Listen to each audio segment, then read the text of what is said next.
Ojos Negros por Mariana Enríquez, del libro Un lugar soleado para gente sombría.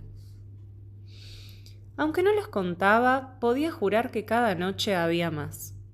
Durante el día, casi todas las personas sin techo de Plaza Congreso y alrededores se esfumaban. Andaban trabajando en venta ambulante o iban de comedor en comedor. Algunos incluso buscaban trabajo o un hotel. Otros querían estirar las piernas, comprar droga, conseguir vino. Pero de noche, cuando llegábamos nosotros con la cena, las mantas y unas duchas de camping para quienes las pidieran, en invierno no tenían mucha salida, aunque el agua estaba bastante calentita, regresaban todos y se sumaban muchísimos que andaban sueltos por el centro. Más de 100 seguro, porque siempre llevábamos unas 150 viandas y se acababan, a pesar de que algunos pedían 2 porque se habían pasado el día durmiendo y sin comer. Llevábamos colchones a veces, pocos, siempre por donación, y conseguían dueño de inmediato, porque la mayoría dormían sobre su propia ropa o se encontraban con que, a pesar de las promesas, la supuesta camaradería y los esfuerzos, alguien se los robaba. Una vez asistí con mi compañero Julián, que ahora trabajaba en Zona Norte, a una pelea por el robo de un colchón. Cuando el robado lo encontró, enseguida sacó un cuchillo tramontina y antes de que pudiéramos pararlo, le había metido 3 puntazos en el vientre al ladrón. Había sangre por todos lados. Los que querían ayudar se resbalaban en lo que salía del chorro. Le había dado en una arteria. El hombre, muy joven, no se murió por eso, sino por una infección. Tenía VIH y no se medicaba. El otro desapareció. La policía llegó tarde y le dio tiempo a escapar. Casi decido no volver después de ese día, pero Julián me aconsejó bien. No te tomes una semana, me dijo, porque te das manija y entonces el cagazo se vuelve intragable, un carozo de durazno. Volvé mañana, o cuando te toque, y trabaja tranquila. Tenía razón, me tocaba en 2 días, y cuando volví, no sentí miedo ni estaba más nerviosa. Después de todo, yo no robaba los colchones. Ahora mi compañera más habitual era Flora, una chica de Bursaco, bajita y siempre vestida de colores claros, muy linda y con algo triste en la sonrisa. Me caía bien, pero me llevaba mejor con el chofer, de sobrenombre Chapa, que estaba menos loco que su apodo y ayudaba con un entusiasmo excepcional. Además de que le caía bien a la gente, tenía un trato amable sin exagerar y era muy dulce. Sabía a qué chicos se le podía acariciar la cabeza y cuáles necesitaban la cena urgente porque se desmayaban de hambre. Se llevaba aparte a una pareja si veía que ella estaba embarazada y le daba consejos al pibe, cosa que nosotras no hacíamos, porque siempre nos encargábamos de que las mujeres fuesen a controles o de que nos contasen si no querían al bebé ahora que el aborto era legal. Pero seguía siendo difícil acceder al procedimiento para una mujer, no solo pobre, sino que vivía en la calle. Rara vez teníamos en cuenta a los padres o compañeros. No sé cómo actuaban las demás unidades, pero nuestro método era el que considerábamos menos brutal. Las largas colas nos resultaban carcelarias y además solían disparar peleas si alguien se adelantaba o no quería respetar el lugar de los otros, de modo que les entregábamos las viandas, en general calientes, a cada uno. Nos acercábamos nosotros. Para los chicos había especiales. Cuando yo empecé a trabajar, usábamos una olla popular y cada uno su plato, porque no quedaba otra. Pero ahora, que lo pagaba todo una ONG, costó dejar de trabajar para el Estado, pero la ineficiencia era tal que al menos yo preferí tragarme alguna práctica corrupta de mis jefes. Y había porciones abundantes. Al llevarla de mano en mano, no solo se evitaba el efecto humillante de la coreografía de la necesidad, sino que nos permitía conocer a la gente. Y aunque éramos solo 3, con el gobierno éramos más, pero, claro, trabajábamos como voluntarios. Ahora pagaban. Había algo en pasar mucho tiempo con la gente que nos ayudaba. El gobierno todavía nos daba mantas. Algo es algo. Y se ocupaba de las donaciones de los colchones. Al menos había reabierto los refugios después de la pandemia, mas no se podía pedir. La verdad, todo estaba en tambaleo al borde del derrumbe. La noche de los chicos fue igual a las demás. No hacía frío. La ducha tuvo más aceptación, aunque nos quedamos cortos de jabón y la gente terminó lavándose con detergente. Vimos los resfríos de algunos bebés y aconsejamos si ir o no al hospital. La pierna de Pepo, diabético, estaba bastante fea. Yo creía que la amputación era cuestión de tiempo. Le cambiamos el colchón a Liliana, que otra vez se había hecho pis borracha. El Chapa sugirió que se lo cubriéramos con un nylon engrampado. Más valía el gasto que pedirle que dejara de chupar. Eso era imposible. Como siempre, dijimos que no cuando pedían cigarrillos o encendedores. Si se prendía en fuego, la culpa iba a ser nuestra. Flora repartía botellas de agua y esa noche chocolate caliente muy festejado. Yo repartí algunos libros que habían pedido.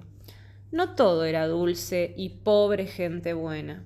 Un par de hijos de puta violaban de noche o toqueteaban. Había algunas brujas bien temibles que, yo sabía, hacían trabajos detrás de la palmera, y estaban los perturbados que uno podía entender y compadecer, pero además de cortarse a ellos mismos, los brazos por lo general, muchas veces empezaban peleas que terminaban con heridos. Esa noche había una chica nueva, casi adolescente, debía tener 20, que había zafado de perder el ojo por milagro y por defenderse de uno de estos tumberos ingobernables. Yo a veces hasta dudaba de darles de comer. Por mí se podían morir de frío. Flora era exageradamente comprensiva.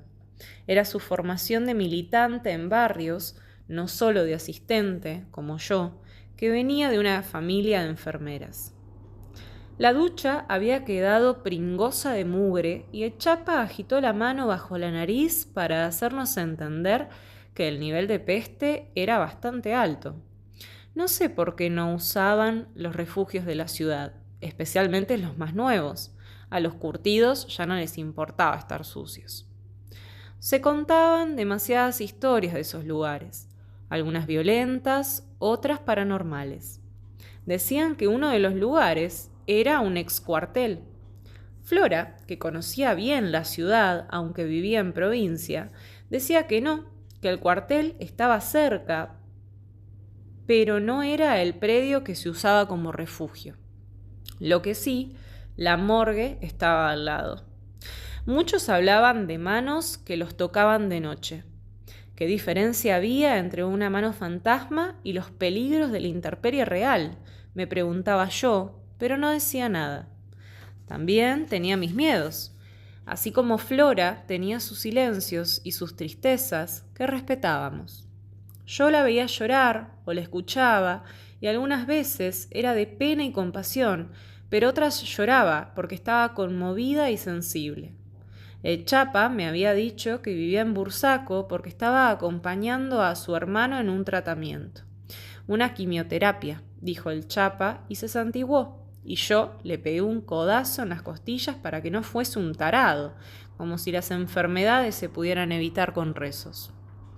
No sabía mucho de los padres, pero sí que estaban muertos. Eso es saberlo todo, pedazo de bestia, le dije al oído. Son huérfanos y el hermano se está muriendo. Claro que está sensible. Me extraña que trabaje acá, es deprimente. Flora es buena persona, no como vos, que sos una yegua. Me reí. Un pedazo de yegua, dirás. Y le pasé las tetas por la cara. Me gustaba el Chapa, la verdad.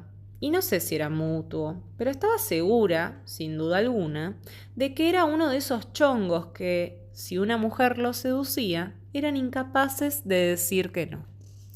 Como siempre, hicimos la ronda con las bolsas de basura negra para que la gente tirase los platos, los cubiertos y lo que necesitaran desechar.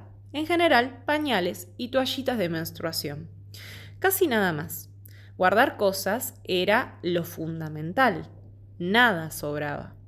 Nosotros no repartíamos ni jeringas, ni pañales, ni objetos de higiene íntima. También podían causar peleas. Si otra ONG se los proveía, era una cuestión distinta. Y muchas de esas cosas, incluidos preservativos, que nadie usaba igualmente, se las podía dar el hospital. Flora había insistido en sumar esos ítems. A lo mejor había manera de hacerlo con alguna lógica de cantidades mínimas que no promovieran el saqueo. Subimos las bolsas, cerramos las duchas y miramos las viandas sobrantes. Había apenas 6. La cantidad seguía siendo de unas 150 personas, pero que se mantuviera en esa cifra no era un alivio. Era una meseta que solo podía crecer. El Chapa preguntó si podía encender un cigarrillo y le dije que sí. Ya estábamos casi listas. Flora se puso a armar un porro y yo me cerré la campera y me solté el pelo con las manos limpias, higienizadas con alcohol. Tenía frío y me sentía rara. Me había parecido ver algo acercarse a la camioneta, pero debían ser perros. Cuando el Chapa puso en marcha la camioneta, escuché los golpes en el vidrio de atrás. Miré por la ventana. No abrí. Sabía por experiencia que esos minutos antes de la partida podían ser complicados. Alguien que reclamaba una segunda vianda, alguno que había llegado tarde al reparto y estaba enojado, otro que quería ser llevado a algún lado, alguna mujer furiosa porque tenía problemas de salud y no le habíamos traído la comida apropiada. O cosas peores, un robo, alguien medio chiflado, violencias de madrugada. De vez en cuando, si solo se trataba de uno que llegaba tarde, le dábamos su vianda. Pero primero tenía que asegurarme. Había 2 chicos afuera. Al principio me alivié, pero después los miré bien y el miedo que sentí no pude explicarlo después y no pude explicarlo entonces y no puedo entenderlo ahora. Estaban mal. Eran el mal. No hay palabras para la sensación que producían. Yo no soy supersticiosa. Sé que hay cosas raras y que mucha gente las cree, pero me resultan ajenas, pura incredulidad. Pero esa noche el cuello se me endureció al instante y entendí a qué se refería la gente con piel de gallina, con escalofríos de terror, con los pelos de la nuca erizados. Eran 2 chicos, de unos 6 u 8 años, uno de cabello oscuro y el otro de color cobre. Los 2 estaban peinados con raya al costado y gomina o gel, hiper prolijos, como niños antiguos. La ropa también estaba equivocada. Les alcancé a ver los mocasines y los jardineros de tela marrón sobre camisas blancas, como tiroleses. No parecían disfrazados, sino inadecuados, de otra época. Pero no eran fantasmales.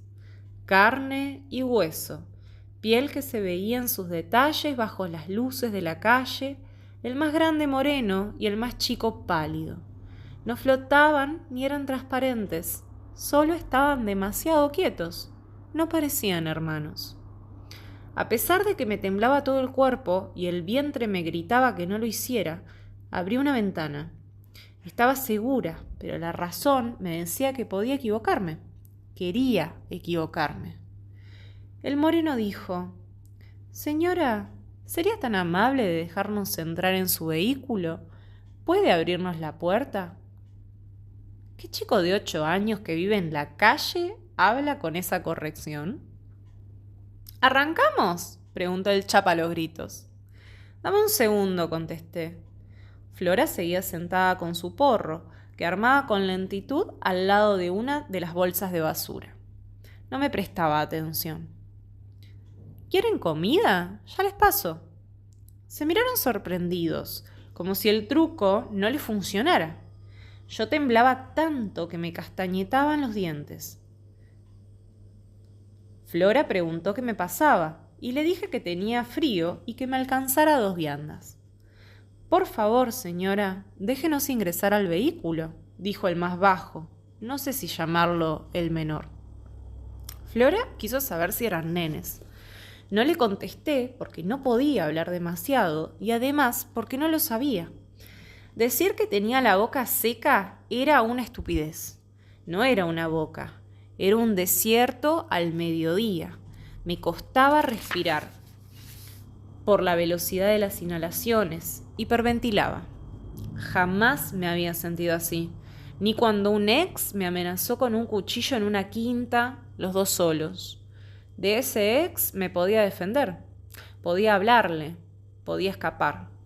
Estos chicos, lo sabía con una certeza de enorme lucidez, iban a traer algo peor que la muerte si les abríamos. ¿Por qué quieren entrar?, alcancé a decir, como en un trance. Son 2 pibitos, abriles, dijo Flora, levantándose a ver. Déjame manejar esto, le gruñí. Y ella, con su buena conciencia, son pibes. Entonces, el más grande levantó la cara y le vi los ojos. Eran negros. No había esclerótica, ni pupila, ni iris. Eran relucientes y de obsidiana, como si estuviese ensayado. El otro también levantó la cabeza. Tenía 2 huecos negros donde debían estar los ojos, pero los agujeros reflejaban las luces y me reflejaban a mí. Flora estaba a mi lado. Cuando la vieron, bajaron la cabeza haciéndose los modositos. No estamos armados, no podemos entrar si no abre la puerta. No lo haga difícil. Cuando vi que Flora amagaba a abrir, le empujé de una manera bestial. La cabeza le dio contra el metal de la camioneta y me gritó: ¿Qué te pasa?, además de un rosario de insultos.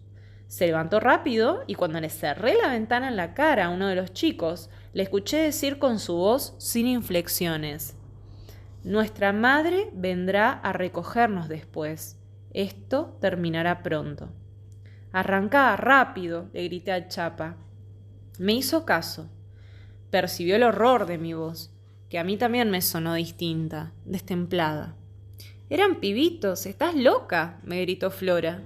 La agarré de su remerita celeste con flores de pelotuda buena persona. Tenían los ojos muertos, nena, muertos. Ay, por favor, una mierda, por favor, grité, y me puse a llorar como una criatura. El Chapa nos avisó. Alguien está corriendo la camioneta, me parece. Flora y yo nos asomamos. Ella, solo por sostener su berrinche de superiora moral, dijo que le parecían perros.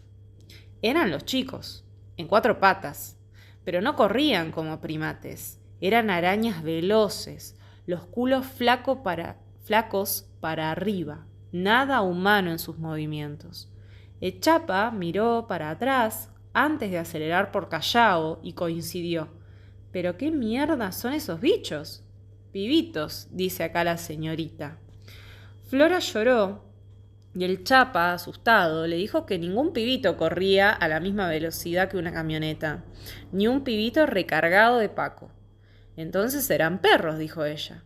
El corazón me latía tan fuerte que estaba mareada, y la velocidad del Chapa no contribuía, pero sí me desmayaba. Era eso nada más, un desmayo, no lo que traían en sus manos y en los ojos esos pendejos visitantes.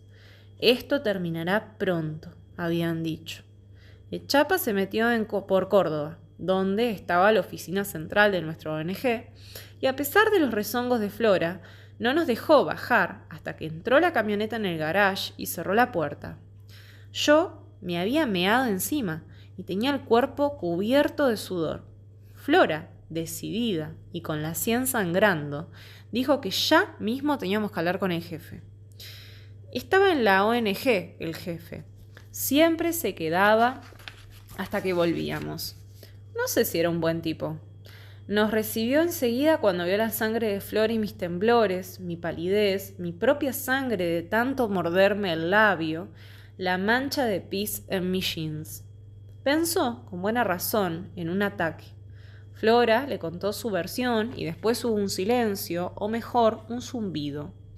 Escuché que algo raspaba la puerta del garage y por primera vez desde la infancia me puse a rezar. Mirá, Juan Pablo, le dije al jefe, que siempre nos insistía con usen mi nombre. Era abogado. Yo lo único que sé es que si esos pibitos, como los llama Flora, entraban, los mataban, o peor, y punto. Tenían los ojos negros, negros como de insecto, no ojos oscuros, ¿me entendés? Juan Pablo dijo que le sonaba a película de terror berreta, o a que yo estaba estresada. Ojalá, le dije, y acepté un pañuelo de papel para el labio. Cruzó los brazos y dijo que no iba a echarme, que mi trabajo siempre había sido impecable, que descansara. Lo llamó a Chapa y le preguntó qué había visto, y él, leal y buen tipo como era, describió a esos niños araña. No eran perros, vos, les juro. Les vi mocasines. El boss nos declaró sugestionados y nos dio a los 3 días francos hasta la semana siguiente. Flora se hizo la valiente y se subió a un coche para volver al sur, sin mirarnos, ofendida porque abandonábamos a su suerte a 2 pobres niños indefensos. Yo me colgué del brazo de Chapa y le dije que no podía pasar la noche sola, que tenía 2 camas en mi departamento para cuando venían amigas o mi vieja, y que por favor me acompañara, porque no sabía si era capaz de negar la entrada a los chicos si tocaban la puerta. Tenían algo hipnótico también. Sabían que, al final, la muerte era el descanso. El Chapa accedió. Él también miró para ambos lados de la avenida Córdoba para ver si estaban los pibitos de ojos negros. Llamó a un auto con la app a pesar de que era más caro que el colectivo o que, obviamente, caminar. Yo vivía cerca, en Almagro. Esa noche se había abierto el infierno y él, aunque con menos certeza que yo, se daba cuenta. La próxima le tenemos que preguntar a la gente si los vieron. Pero déjame a mí, porque vos sos muy directa y la gente se asusta, se pone supersticiosa, ¿viste? Nos compramos una pizza frente a mi departamento. Yo me bañé y no volvimos a salir hasta el martes siguiente. Fue un fin de semana de llantos y desayunos y ver series y dejarnos los labios medio dormidos de besos. Hay algo que se llama fatiga paranormal. Lo escuché en un podcast de fantasmas. Muchas veces, cuando la gente ve fantasmas o tiene encuentros con algo sobrenatural, en vez de asustarse, se va a dormir, por ejemplo. O sigue con sus tareas como si nada. O, si se asusta mucho, a las pocas horas se compra un helado y hace como si nada hubiera pasado. Creo que ese fin de semana sufrimos un poco de esa fatiga, aunque ni nos asomamos a la calle y pedimos todo por delivery, hasta los cigarrillos. Y nos enamoramos, al menos yo. El Chapa era más misterioso de lo que parecía. Cuando volvimos a la ONG a cargar la comida, Flora no estaba. Esa noche nos acompañaría un chico nuevo, de unos 25 años, hippie, de camisa floreada abierta, colgante de rodocrosita y pulsera de cuero, los rulos sobre la frente y un solo aro pirata. El Chapa resopló. Los hippies le daban odio, pero el chico, que tenía el raro nombre de Humberto, era tímido y aprendía rápido. El jefe dijo que Flora no había venido, no atendía el teléfono, pero que, teniendo en cuenta la situación de su hermano, no le sorprendía. Nos presentó Humberto como el primo de una persona importante para la ONG y me puso las manos en los hombros y me dijo: «Es duro este trabajo, a veces pasan cosas, no te des manija». No le contesté, apenas una sonrisa. Estaba nerviosa. El enamoramiento me había suavizado los bordes del miedo, pero la reacción de correr ante el peligro estaba ahí, bien lista, bien atenta. Yo no sabía qué eran esos chicos de ojos negros, pero sí intuía de lo que eran capaces. Hay sensaciones que no tienen palabras. y la forma en que me miraron fue exactamente eso. Un mensaje mudo desde un lugar sombrío. Uno sabe si su hijo dejó de respirar en la cama. La mirada de alguien sobre nuestro cuerpo cuando creemos estar solos es una sensación clarísima. El peligro de la sonrisa de un hombre cuando entiende la superioridad de su poder físico es animal. El fuego quema. En la nieve resbalarse es lo normal, por eso hay que dar pasitos. El encuentro con estos seres de ojos negros no debe repetirse, y eso es todo. El Chapa se quedó charlando con grupitos cuando dio su ronda de ayuda. 2 por 3 me miraba para chequear cómo y por dónde andaba, y para darme a entender, con pocos gestos, que nadie le decía algo relevante. Yo miré varias veces sobre mi hombro y hasta una de las chicas me dijo: «Esta noche estás saltarina, che». Después el Chapa me lo confirmó. Me senté en el asiento de adelante, a su lado, cuando nos íbamos. Había estado bien durante el reparto, dentro de todo. Hasta me descostillé de risa con el hippie Humberto cuando casi se nos cae el colchón en la fuente. Pero estuve bien, porque la sensación de la presencia de los chicos de ojos negros no se parecía a nada. No podía compararlo con ver un arma debajo de una almohada, o la sacudida de una rata entre las bolsas de basura, o el graznido horrible de algún pájaro nocturno. Ni con el ladrido de un perro hambriento o el llanto de un chico que había sufrido algo sin nombre. No era ese tipo de miedo o repulsión. Era el miedo de la frialdad de un panteón, de descubrir la sangre que empapa una cama vacía, de ver la locura en los ojos de alguien a punto de ahorcarse. Era ver detrás del muro del sueño. La vuelta, lo de siempre, la despedida y las gracias a Humberto.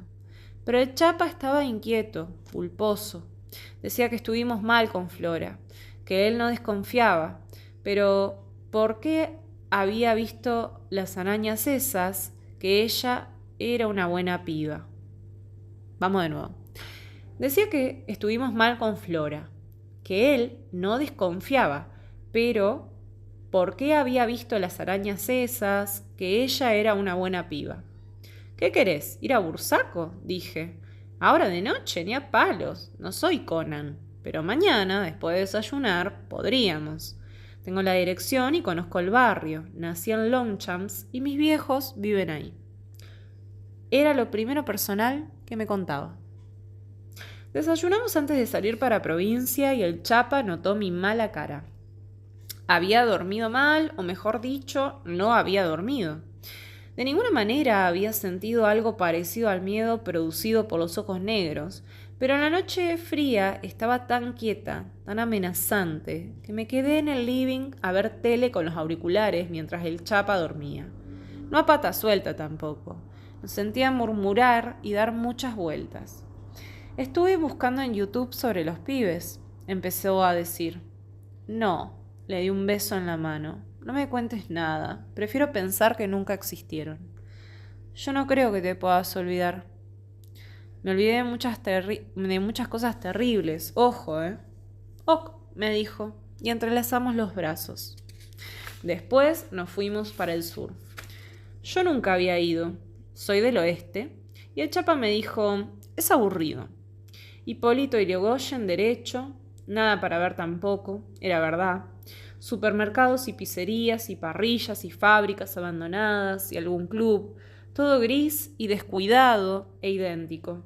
Seguro, adentro de los barrios y las villas había vida, pero en la avenida nada, cemento del páramo. Preferí no mirar más y buscar algo en la radio. Los silencios con el Chapa no eran incómodos, una buena señal. Llegamos en poco más de una hora a lo de Flora. La casa era linda, bien clase media conurbana, con un patio grande adelante, macetas, reja alta. Antes seguro era baja, como en mi oeste, pero ahora los afanos obligaban a tomar medidas. Piedra Mar del Plata, tejas, puerta de madera. Una casa de los 70, la de los padres muertos, bastante triste. No le habían puesto ninguna onda afuera. Apenas algunas plantas medio mustias en los canteros. Era entendible. El Chapa fue a tocar el timbre y se quedó en seco. La reja estaba abierta, pero era una abertura sutil, una hendidura, una endija. Tenía la mínima apertura deliberada, una señal. Sé lo que sintió. Yo no salí del auto porque también lo sentía. Era como que me imaginaba la radiación, silenciosa y cancerígena, rompiendo todo por dentro, sus vibraciones inaudibles para un humano. ¿Gritarían los chicos de ojos negros? Miré la puerta de entrada, la de madera, y también estaba entreabierta. No entres, le dije al Chapa, bajando la ventanilla. No quería gritar ni hacer un escándalo. No me hizo caso. Yo no iba a seguirlo ni a entrar a buscarlo si no salía. Eso estaba muy claro para los dos. ¿De heroína? Yo, nada. ¿De amor? Bueno, tampoco hasta la muerte. Me hizo una seña con la mano y dejó las dos puertas muy abiertas. Supongo que para salir rápido. Algo me sacó de la camioneta, el propio miedo. Yo no sabía manejar y tuve terror de quedar encerrada, de que me tocaran el vidrio los chicos de ojos negros. Prefería estar en la vereda y correr. Miré la persiana baja de la casa y de nuevo percibí un signo. Estaba apenas abierta y de costado, como cuando se rompen y caen y se le pone algún tope para mantener una pequeña abertura y que después no resulte imposible levantarla. No debía mirar, pero lo hice. Los chicos también eran un imán y eso era parte del problema. Lo que mantenía esa abertura en la persiana eran dedos de pie, o quizás un pie, pero yo no podía ver más que los dedos, color gris y con las uñas pintadas de rojo.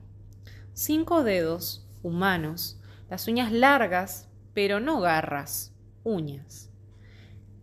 El pie estaba gris, no sé por qué. Muerto, mugre, no sé. Grité y el pie se retiró. El ruido de la pesada persiana al caer fue como una bomba en la cuadra tranquila. La puerta abierta no mostraba signos del Chapa, pero algo salió de la casa rodando como una pelota. Era un sachet de leche. Qué raro, pensé, y ni bien retrocedí, el sachet explotó. La leche era de color rosado, no sangre tampoco, tripa, no sé qué. El Chapa salió corriendo después de eso y me levantó del suelo, me llevó en brazos hasta la camioneta.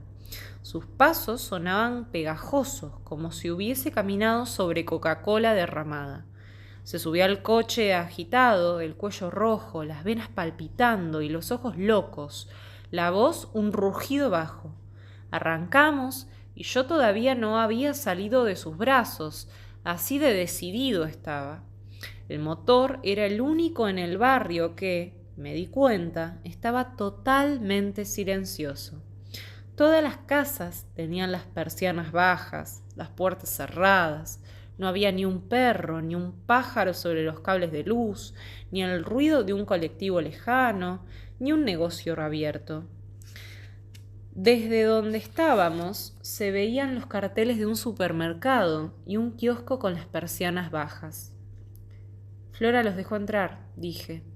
La vinieron a buscar y los dejó entrar. No le pregunté a él qué había visto. Entendí que si lloraba conmigo al lado, lo que sentía era insoportable. Aceleró tanto que tuve miedo de que rompiera el auto, de que se saliera un neumático, cualquier cosa que nos dejara varados cerca de esa triste casa en ese barrio del sur, con la desolación que habían dejado atrás los chicos de ojos negros, con lo que quedaba de Flora y su hermano moribundo, pegoteados sobre las paredes.